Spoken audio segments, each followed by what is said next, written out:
We've got some real home truths for you today. This is a remarkable book, Slow Death by Rubber Duck. I certainly learned a few things reading it.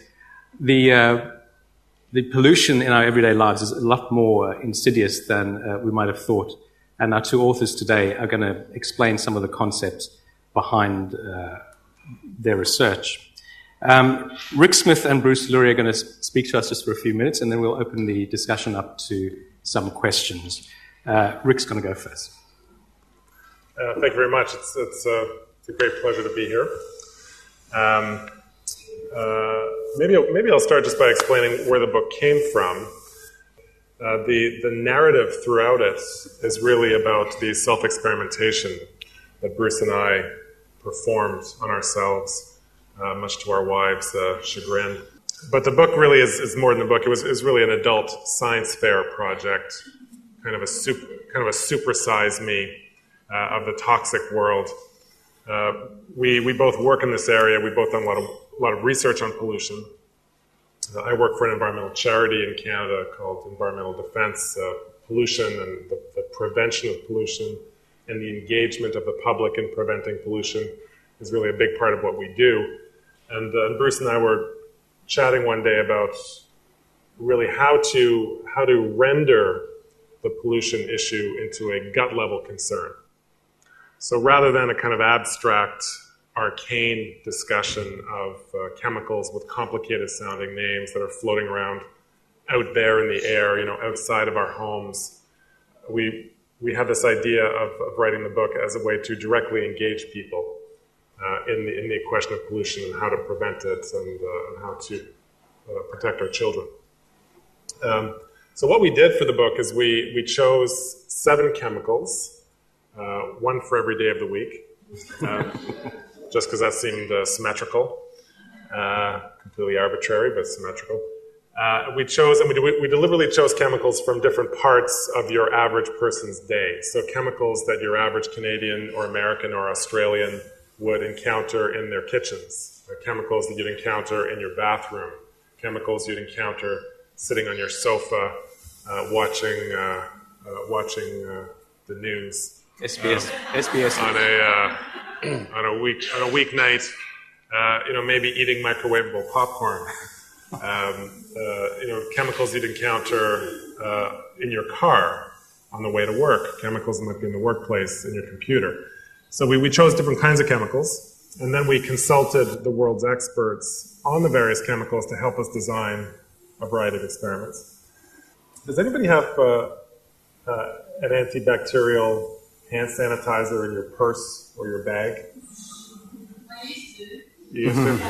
Yeah, I see some hands going up. So as we're talking, maybe go into your purse or your bag and fish out the product you have and look at the label as I'm talking.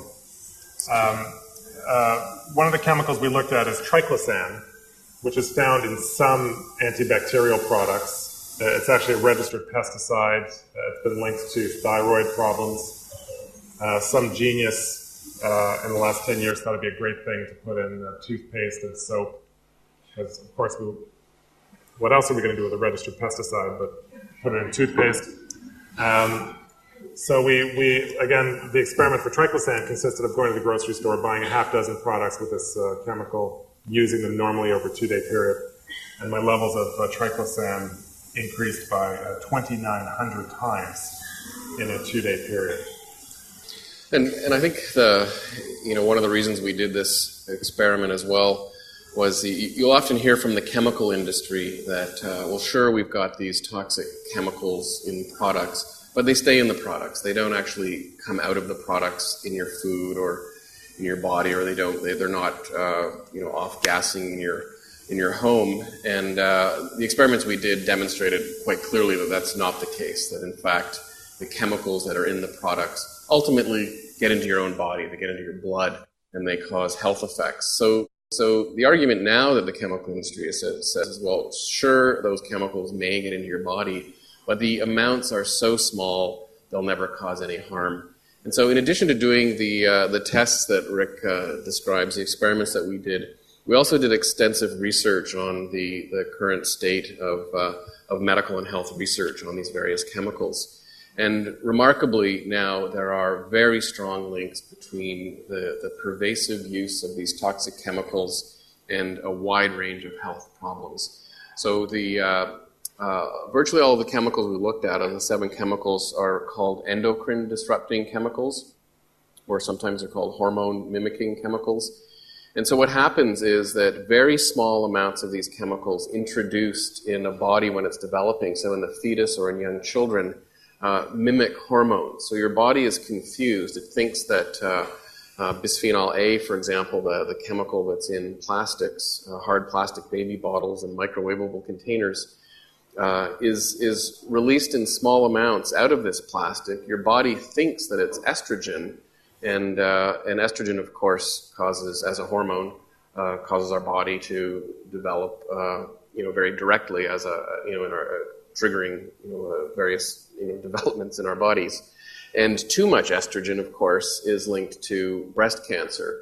So the chemical industry will say, perhaps, that while these chemicals are just really, really insignificant in our bodies, but the research shows that in even parts per billion, these chemicals can have dramatic effects on our bodies. And so we're now seeing in the medical evidence for the chemicals that we looked at, links between these kinds of hormone-disrupting chemicals and the huge increase in childhood epidemics that we've seen.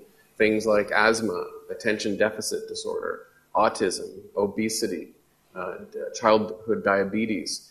And to date, these things haven't been explained very well before. We don't know why in industrial societies we've had a 60% increase in childhood asthma over the last decade.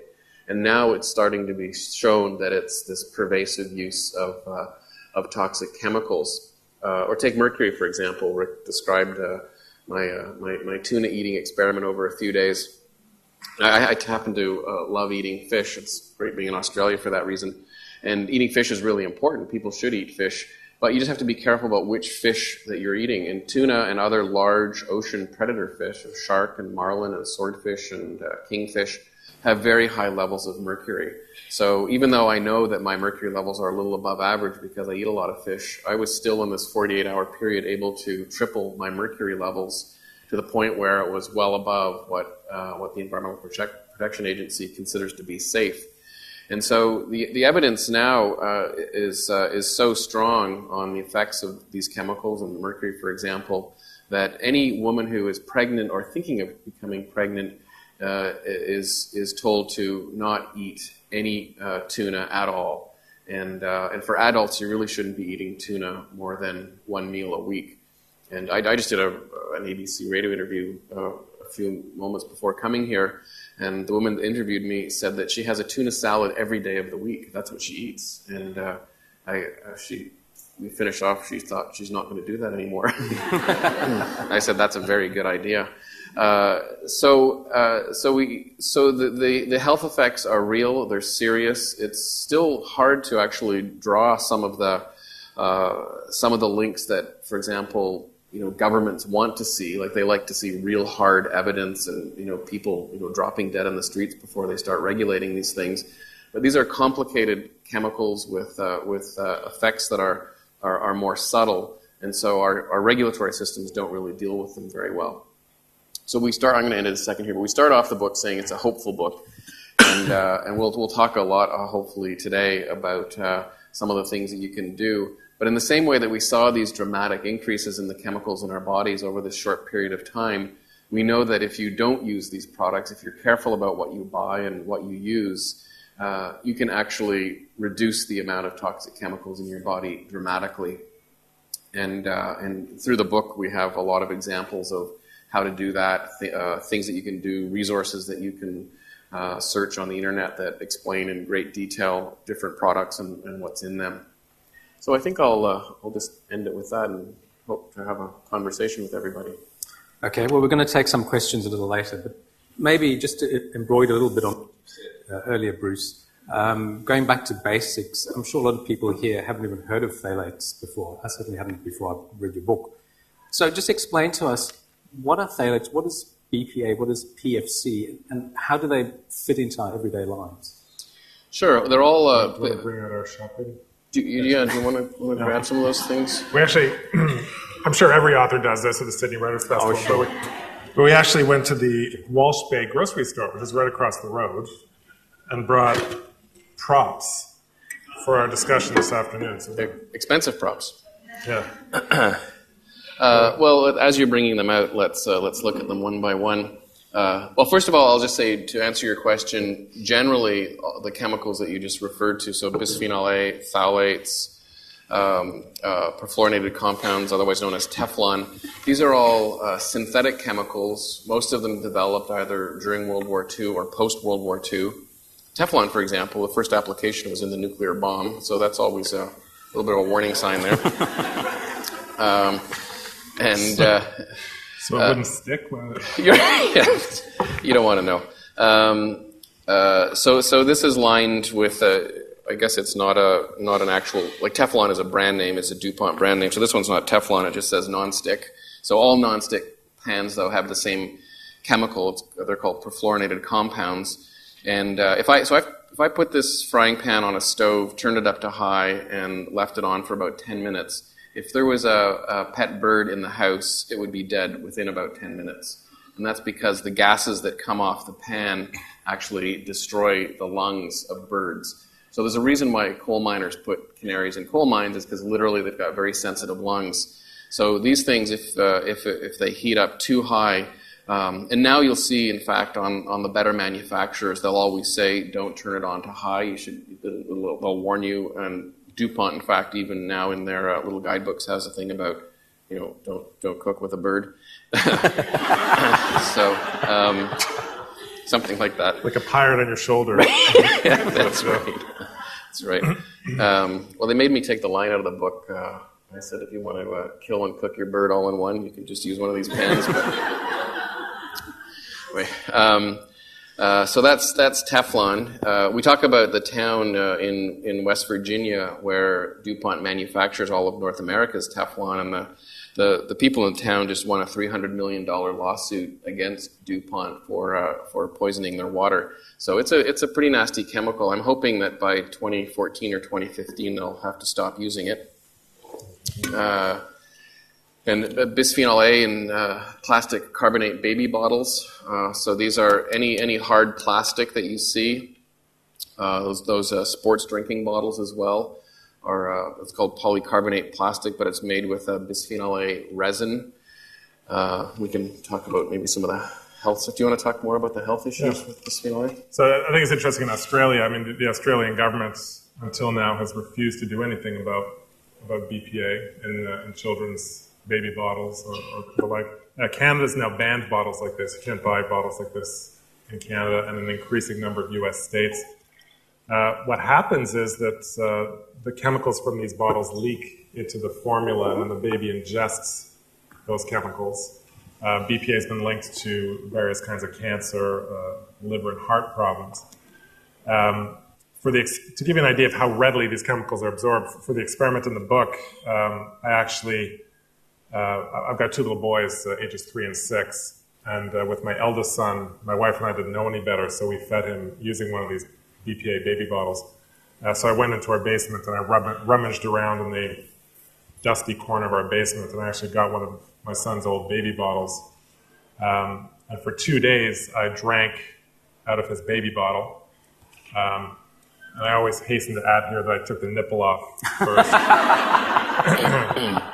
Because I know some of you might have had that disturbing mental image. I just want to dispel that right off the bat. So for 2 days, I drank out of my son's old baby bottle, and then I ate all my food in a microwavable plastic container. And as a result, my blood levels of BPA increased by almost 8 times in a 2-day period. Now, I'm 6'6". I only did this for 2 days. You can only imagine what levels of this chemical in an infant would look like if that baby's sole source of nutrition for 2.5 years, maybe 3 years, was a BPA baby bottle into which you put formula. In North America, in many cases, the formula we use is from a can, liquid from a can, lined with BPA. So the baby would get a double whammy of BPA as their sole source of nutrition for years on end. So this is funny. I just saw a story here in the news about local products and how if it says made from local and imported products, it probably means they're mostly all imported and just the packaging is local or something. But when you see buy local, you don't really think of air fresheners.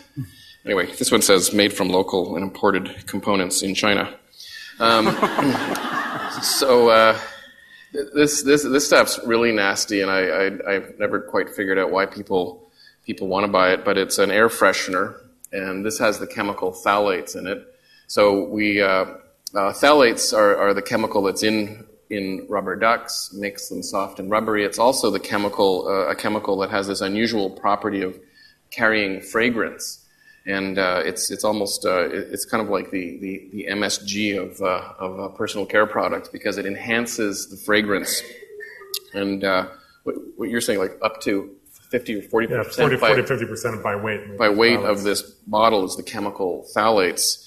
You'll also find it in, I would bet, in high measures in this kids' strawberry flavored shampoo, and in this shampoo, which we actually used this very product in the test that we were doing. And you're not going to see the word phthalates on the label. Most countries have really poor labeling laws, but you'll see the word fragrance, and I've looked at all three of these say fragrance as an ingredient, and that's just a code word for phthalates. One product that I bought across the road, does anybody use Colgate Total toothpaste here? Used to eat tuna as well. All right. So Colgate Total toothpaste users, look to the left of you, at the person sitting to the left of you. Look at the person sitting to the right of you.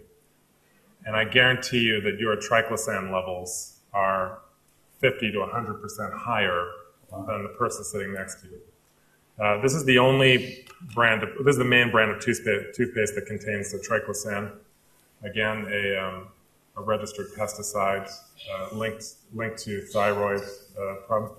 That well-known, crazed, radical running dog organization, the American Medical Association, in the last 6 months asked for a household ban on the use of this chemical, such as they're concerned. It's still in toothpaste.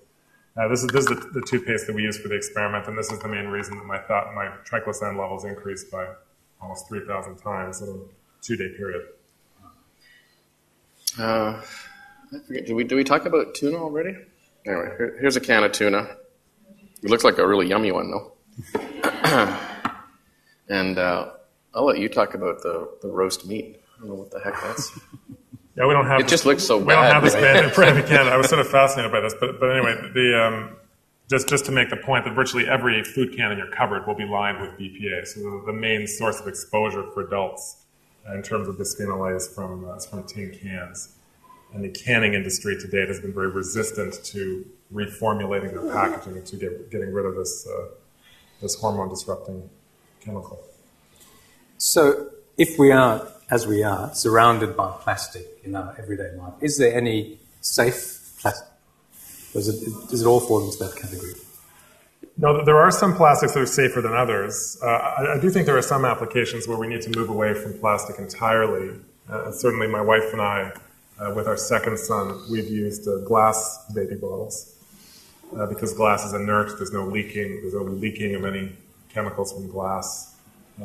Certainly in the book, we recommend that, and again, based on this experimentation we did for the first time, that if you're storing warm food, if you're reheating food in the microwave, use a glass container. Don't use plastic at all. But for other applications, there are better kinds of plastics. So most plastic containers, if you look carefully, will have a little number on the bottom. It's a recycling symbol. And the numbers you want to stay away from are 7, which is polycarbonate. This little bottle has number 7 on the bottom. Number 3 is vinyl.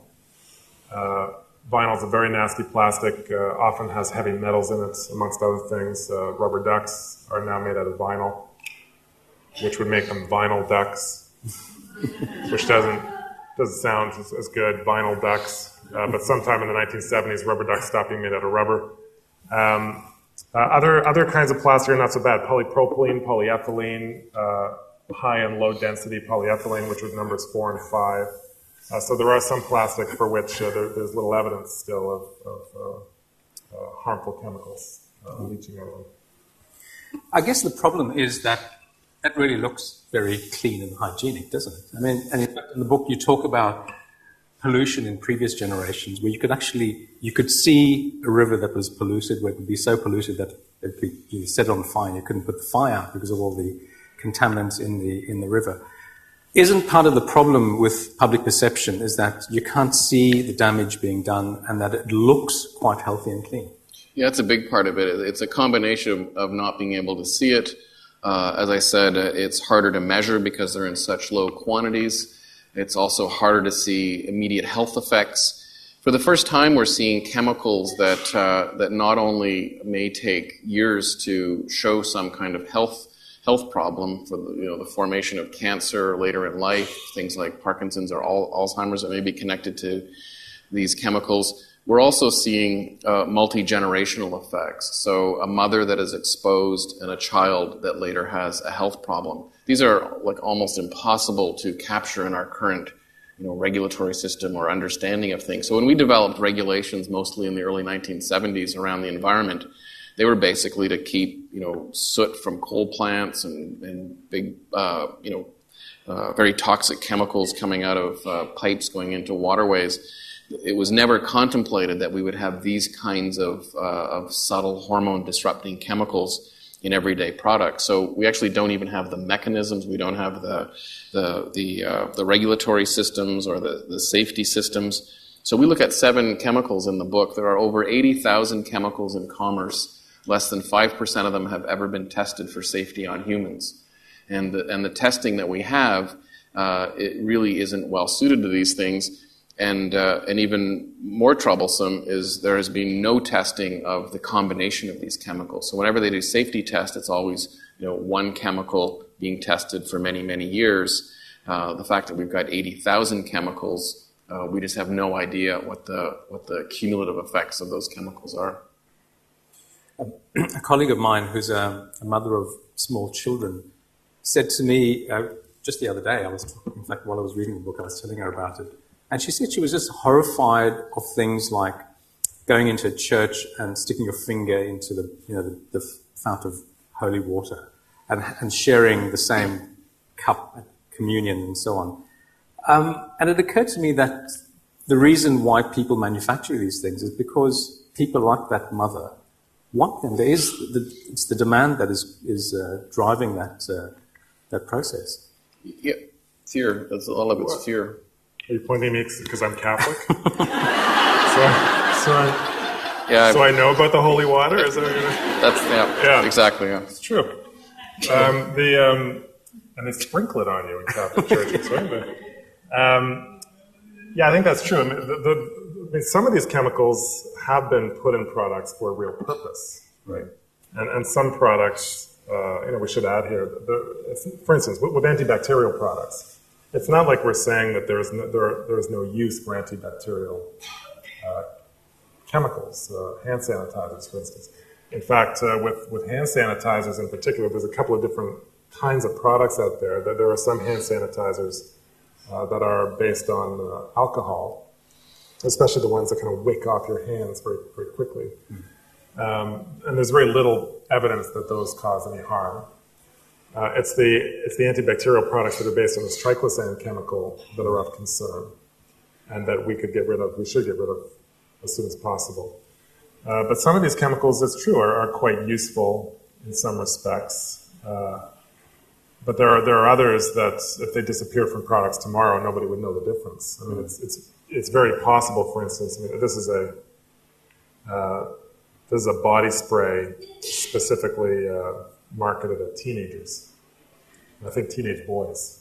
In North America, this is called Axe body spray, but it's the same product. It's called Lynx here.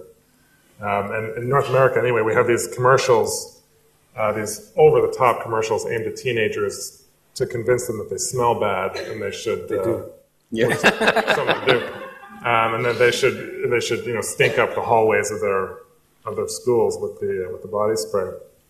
A bit of a problem, given that these things are full of phthalates, so we're actually marketing chemicals, we're actually marketing products full of hormone-disrupting chemicals at teenagers whose hormonal systems are in overdrive anyway. So there are some chemicals that we looked at in the book, like phthalates, like BPA, like Triclosan, that you could get rid of tomorrow, and consumers would be none the wiser. You wouldn't even notice they're gone. I think what a lot of people don't realize is chemicals like Teflon, for example. In many cases, it isn't because people are necessarily demanding them, or because companies are thinking that they need to figure out, more. Where to use Teflon. It's because the manufacturers of the Teflon are actually going to these companies saying, you should try Teflon here, you should try Teflon there. How about we line your ovens with Teflon, and we line your paint trays with Teflon, and we put it in your lipstick and your windshield washer fluid, and all of those things are real applications that have Teflon in it, because these companies have clever people that are trying to figure out how to stick the chemicals that they have patents for in as many products as possible, and then convince people then through marketing that it's something they actually need. So that's often how these chemicals end up in products. Like having something where you can have 40% phthalates in a little glass thing that you leave in your house and make you feel better. Yeah.